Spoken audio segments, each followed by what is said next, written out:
বলিউডে খোলামেলা ও সাহসী অভিনয়ের কারণে বরাবরই আলোচনায় থেকেছেন জেরিন খান। সালমান খানের বিপরীতে বীর সিনেমা দিয়ে ক্যারিয়ার শুরু করলেও হেট স্টোরি 3 এর সাহসী দৃশ্যের পর তার ভাবমূর্তি পুরোপুরি বদলে যায়।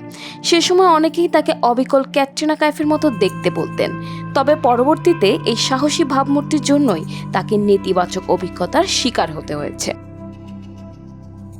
জেরিন জানান, হেট স্টোরি 3 সিনেমার পর বলিউডের অনেকেই তাকে ছোট চোখে দেখতে শুরু করেন। ইন্ডাস্ট্রির কিছু প্রভাবশালী মানুষ মন্তব্য করতেন যে তিনি অভিনয় করতে পারেন না বলেই পোশাক খুলে অভিনয়ের পথ বেছে নিয়েছেন।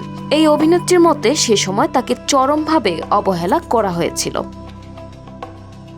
পরবর্তীতে আকসার 2 সিনেমার শুটিংয়ের সময়ও একই সমস্যার মুখে পড়েন জেরিন। শুরুতে তাকে বলা হয়েছিল এটি একটি সাধারণ থ্রিলার এবং কোনোভাবে হেড স্টোরির মতো খোলামেলা নয়, কিন্তু শুটিং সেটে গিয়ে দেখেন প্রায় প্রতিটি দৃশ্যেই চুম্বন এবং খোলামেলা পোশাকের ছড়াছড়ি।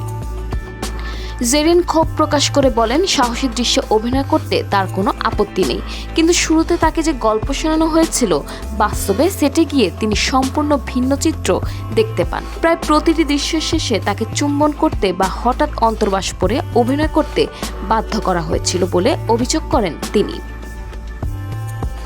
সিনেমাটিতে অভিনব শুক্লা ও গৌতম রোডের সঙ্গে অভিনয় করলেও কাজের এই অভিজ্ঞতা নিয়ে জেরিন মোটেও সন্তুষ্ট ছিলেন না। তার স্পষ্ট কথা, সাহসী দৃশ্যে তিনি মোটেও ভয় পান না, তবে পরিচালক ও প্রযোজকদের এমন মিথ্যা আশ্বাস এবং দ্বৈত আচরণে তিনি চরম ক্ষুব্ধ হয়েছেন।